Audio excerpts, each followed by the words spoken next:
So what is up, YouTube, and welcome back to another episode of Life of a Jobbing Plumber. In this episode, we go back to a job that we've been to. It's been on the channel a couple of times. It's one of the village halls local to us. And it is basically another cracked toilet cistern in the ladies' toilets. What do these ladies do in the toilets to be so destructive? Nah. In all honesty, this one's just age-related, I think. I'll show you when I get in there. I have 3 coffees in the morning before I go to work. And then sometimes I'll have one of these space goods things. This is no sponsored video, by the way, because I'm not even sure. But, well, it's just not. I bought that. And it's supposed to aid, like... Clearly, I haven't had it yet this morning because I can't think. It's supposed to increase your energy levels and your awareness and all them things. It's got some sort of mushroom, magic mushroom in it. I don't know. But yeah, when I drink one, it's just a hot chocolate basically. When I drink one, I get it off Amazon. It's about 30 quid for 30 servings, so £1 each.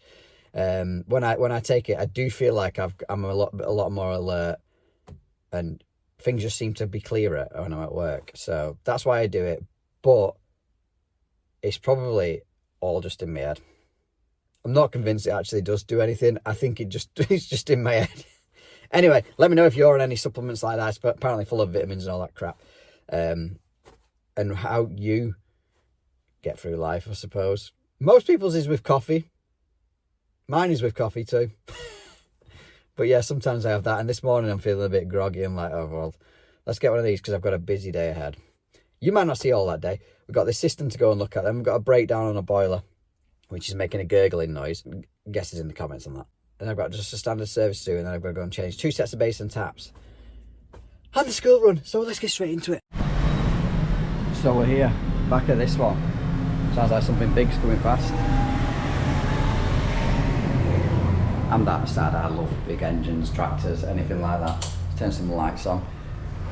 Strange one this. I actually thought there was somebody already here because the gate up there is supposed to be locked at all times, and I've just pulled straight in and there's a car in the car park yet.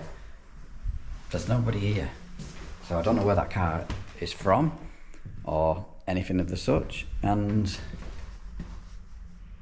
yeah, maybe because it's used as like a hire hall, maybe the people that hired it yesterday have just left it open and someone's just decided to use the car park, so I can't exactly shut it behind them. Well, that sounds good. Anyway, the job in hand. It's leaking from, well, it's not actually wet now, but you can see the stain on the floor. It's basically leaking from the flush cone here and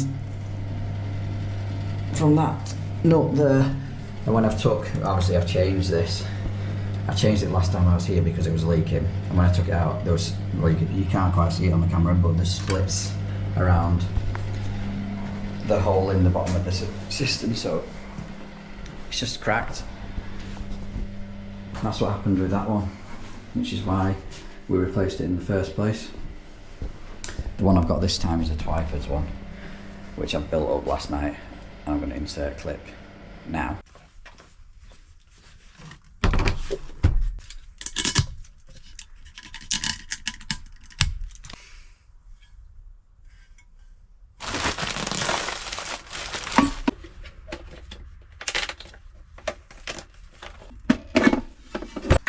So lots of people don't realise that there's actually a lip on ball valve nuts, and it's so it fits and centralises in the hole. At times I go to them and, well, it's not the end of the world if it's not been put on right, but you know what I mean. Rubber washer on that one, and then that's going to go in there like so. My God, don't cross thread it like Dan is trying to do by the looks of it. So the handle's obviously going to go on the right hand side. Little cap for the other side. And then we've got another little cap in this bag. The left hand feed, if you was going to have the fill on the left hand side. Obviously we're on the right. It takes you quite a while to prepare a cistern, to be honest. It's going to take me 10-15 minutes. Hence why I'm doing it now and not on the job. Them up with the spanner. just like the siphon and the fill valve, all tighten them up. Not sure what setting it'll go on yet until I put the actual handle in.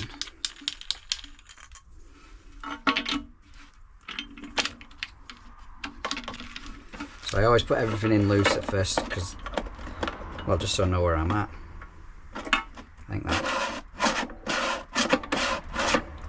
I think that is possibly where I'm going to have it. Just want to make sure everything's running parallel and straight. As you can see, it's in line there. It's pointing plumb there.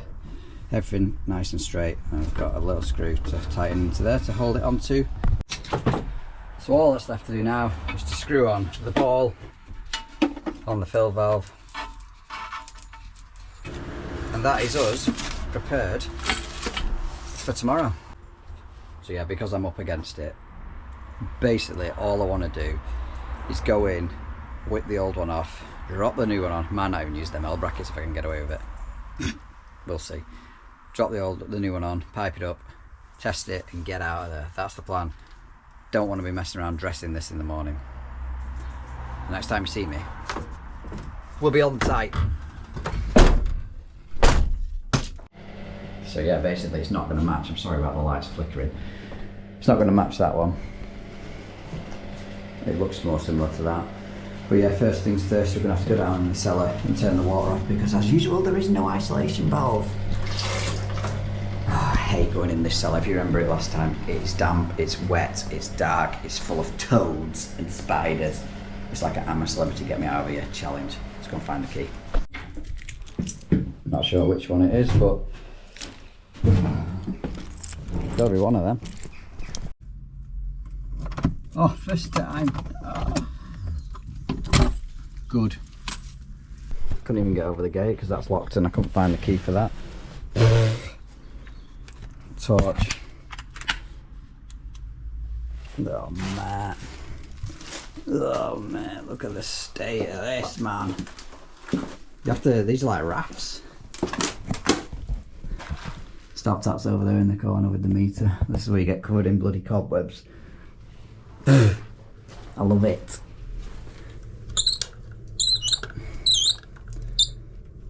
That should be off anyway. Get back out of here. Find some grass to wipe my boots on, otherwise I'm going to get mud all over the inside of that place. It's not good. Let's see.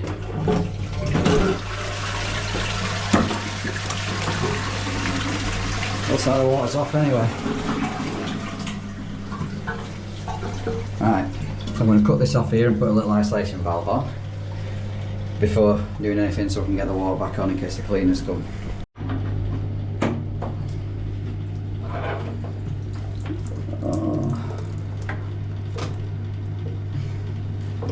I love painted pipes.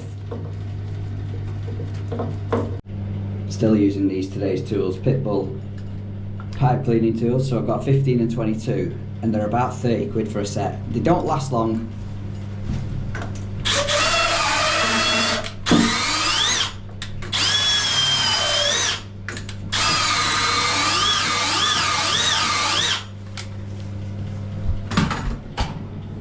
Well, look at that.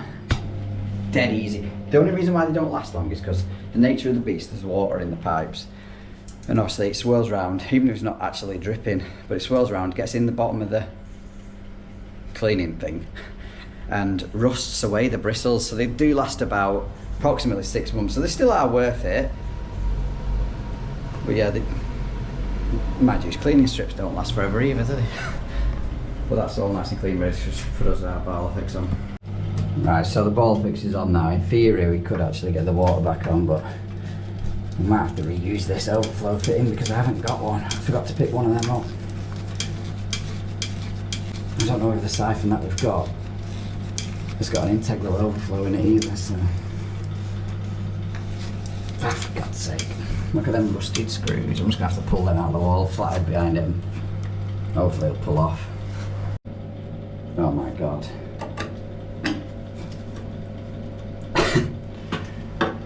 Don't think that's going to work, Dan. Try and get them with the grips instead. Well, they're still in. Oh, the grips was taking ages, so I just thought, you know, I'm just going to smash the bugger out. But yeah, it's out. Anyway, it weren't going to be reused again. I will take that Thomas Dudley siphon out, even though I don't like that one. As a lot of you viewers will be aware that I don't like that one, I don't like the edge, but it was the only thing I had on the van at the time. I am probably going to leave the old L brackets where they are, because there's nothing up with them. The screws are rusted to high heaven. No one's going to see them afterwards anyway. So yeah, I need to find the centre of the outlet of the flush pipe, line that up, spirit level on top, and yeah, fix them two there, and then we're ready for redoing. I put that blank in there not realising I need no flow, don't I? But yeah, does anyone know what this cutout's for here? I had someone comment on the last one I did of these and like, what is that cutout for? Because I don't have a clue.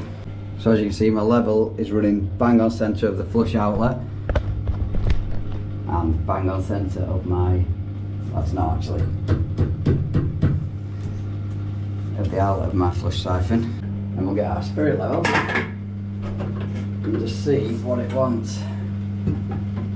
It's way out of square. Right, that's level there, so I'm just going to have to put a packer under that left hand side because it's not level.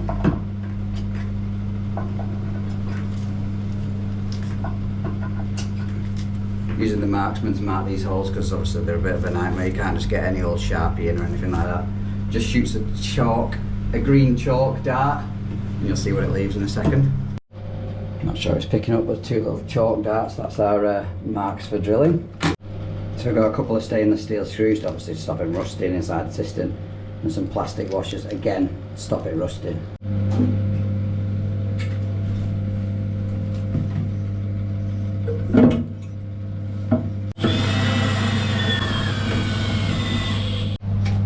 Oh, silicone guys have been in here before me. Ugh. Just change the bloody cone. You don't need silicone everything. I'm saying that now, it's probably a non-circle hole, and it's probably going to need me to silicone it up. So flush cone next. Doesn't want anything cutting down in height, I don't think. Try and get the best angle for you. To be honest, I don't think it wants anything cutting down. No. Doesn't want anything. But to get it in is going to be hard work. So, new flush cone in. And to get this in, I'm going to have to unwind that out so I can get myself some little bit of a play. Does that make sense?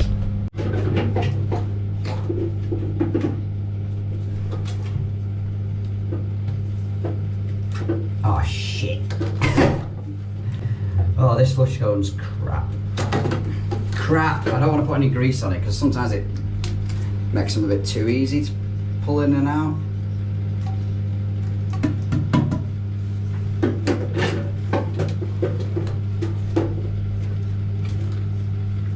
That is a terrible flush cone, that.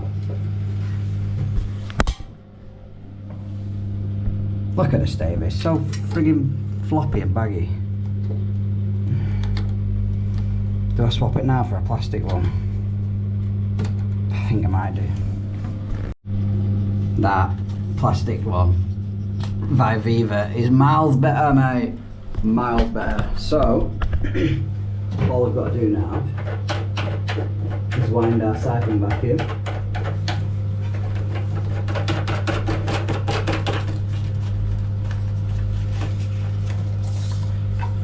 And slide our little flush pipe connection on.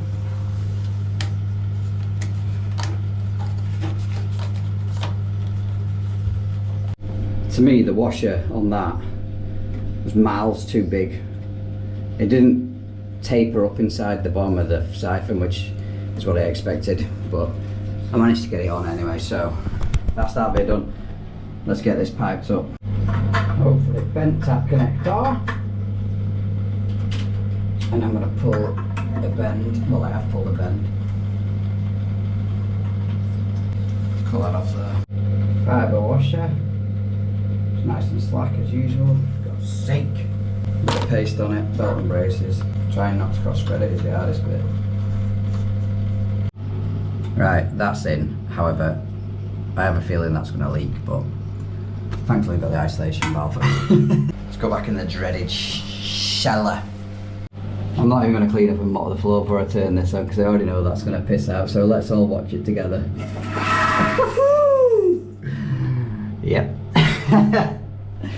Oh, it just doesn't want to sit right. I actually undid the fill valve out of the toilet, tightened it onto there before dropping in the ball fix, so I knew I had cross-threaded it, but it starts off fine and gets to about the third thread along and then jumps and starts to cross-thread, which is why I knew it was going to do that.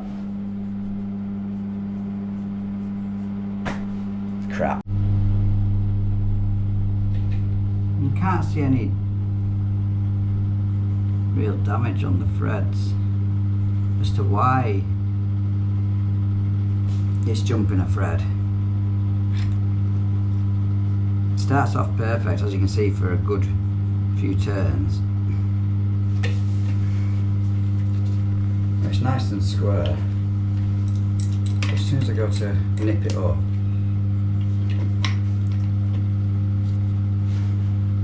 I can't do it because it's not in the bloody thing. It starts to go twisted. I mean, the washer being like that is never good. That is terrible. Look how baggy it is. I think it's going to be down to that. Can you see the angle it comes off because it's chamfered down?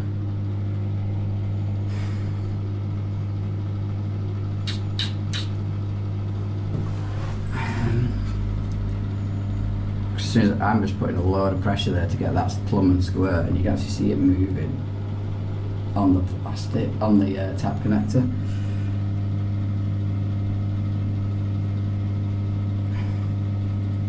God's sake, man. As you can hear, the water's back on. It's not leaking anymore, but that's purely because I haven't tightened up the ball valve yet. So it's not found that angle. I'm not sure what I'm going to do with that just yet. Here goes.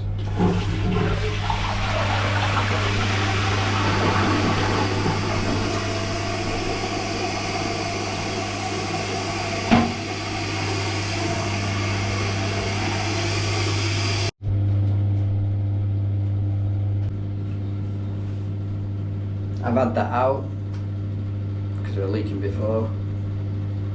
Clean the washer up, make sure the bottom of the cistern there's no debris on it or anything like that. Still, put it back in, it's still leaking. Why? It's a brand new siphon, new washer, new cistern, leaking. It's in the centre of the hole, it's not skew wafered. I'm going to take it out and put a Viva one in. Let's see what happens then. If it doesn't leak, it's cheap crap. I wouldn't have said Twyford's, it's cheap, but done the overflow. Yes, there's only this left to do, put the lid on. Bosh, I'm out of here.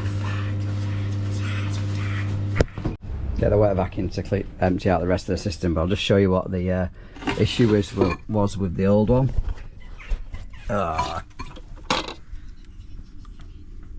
Can you see the big splits? Maybe they look like they're a lot worse since I smashed it with the hammer at the back, but that originally where it was cracked.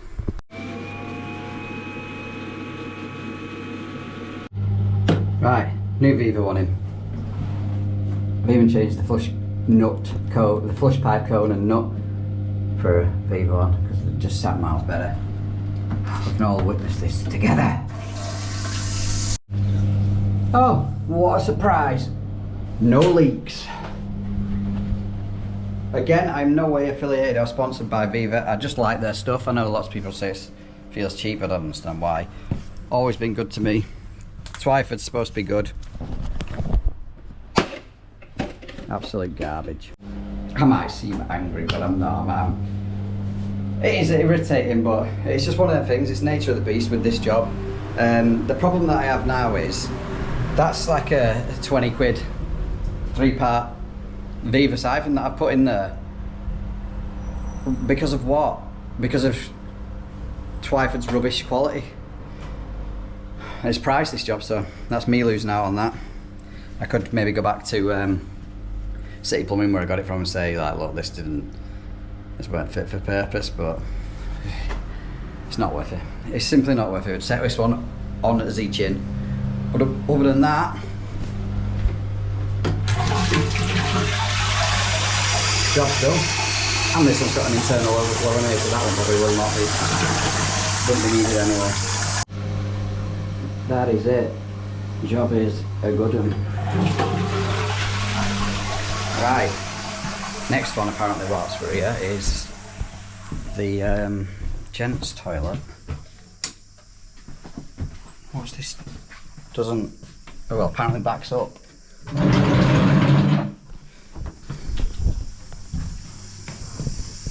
It's toasty in here. Oh, Jumbo, wait for that radiator.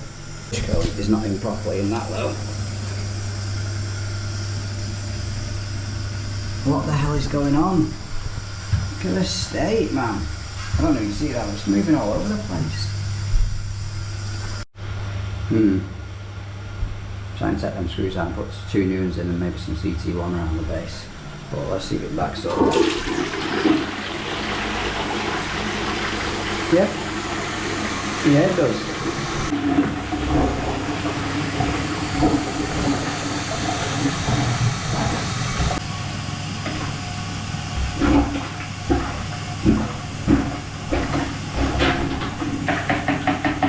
Thing that went down.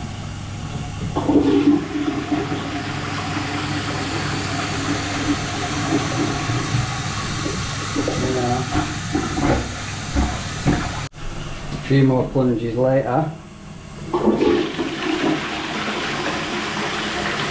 Beautiful. Beautiful. It was on a flexi anyway that I probably could have just pulled off and seen what was behind it, but don't fancy that. Don't fancy that, mate. Right, let's go on to the boiler making a gurgling sound. Probably going to need the wetback for that again, that's the clue. Although most of you will have guessed what it's normally going to be. I actually almost forgot to show you that I did reseal around the bottom and managed to get, not the 2 front ones because they're rusted to high heaven, but managed to get 2 new screws in the back of that pan, so hopefully by the time silicon's had a chance to set, well, the CT1's had a chance to set. Oh, it's dark! As that's had time to set, that the screws will help support it as well, but for now, I'm now behind from where I wanted to be. Let's get going.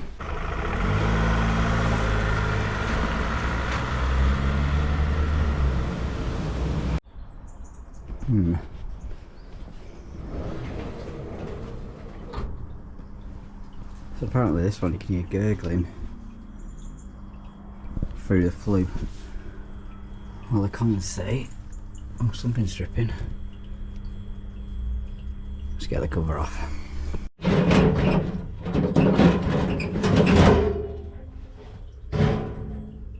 Oh dear, oh dear. Oh dear, oh dear. Where the hell is that coming from? The condensate was backed up. It's going to be, well, it should have tripped out on the flue stack really. Right, it's definitely the condensate trap because that, can you hear it? Is rock solid, full of debris. Get a towel out, take that off, and we'll try and whack it out.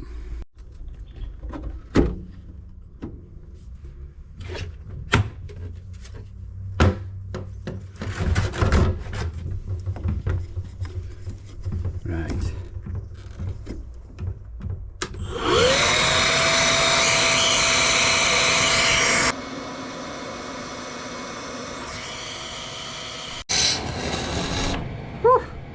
Right, so what I was doing then was blasting the Karcher down there with the wetback on this end, and I pulled it off to see if it was definitely flowing through fully, and it was. That's all nice and clear now. I'm going to hoover all this out and dry it up, and then I'm going to have to do 26.9 checks on this. It's an old Worcester, this is 16 years old. It would benefit from probably a full strip down. I think I've done it in the past, but that's probably 5-6 years ago now. Anyway. Alright, this was clean before we started. So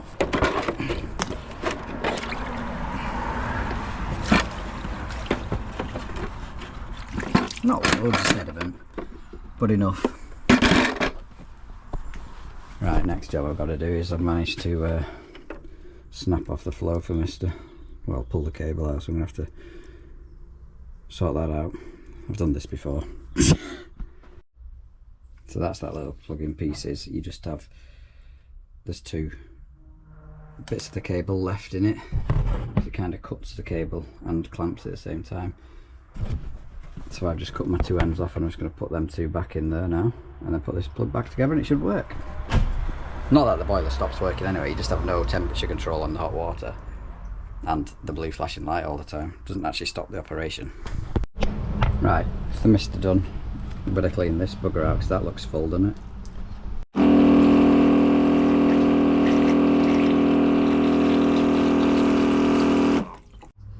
And that is another one fixed. Quite a nice easy job, to be honest. Best thing to clean out them Worcester condensate traps is by far that Karcher jet wash. Again, not sponsored. But Karcher, if you're watching, yep, I'm available. And that, ladies and gentlemen, is where I'm going to end this one now. I've changed the basin taps that I said I was going to, and I've been to the boiler service. I didn't film the basin taps. Honestly, I can't be bothered. I've done them before. I'm sure I'll get them next time. Pretty sure this is going to be long enough for one episode, so I hope you've enjoyed it. If you have, give it a thumbs up. Consider subscribing if you haven't done already. We've got a massive 10k giveaway coming. Hopefully we'll hit that soon. And guess what? Catch you on the next one.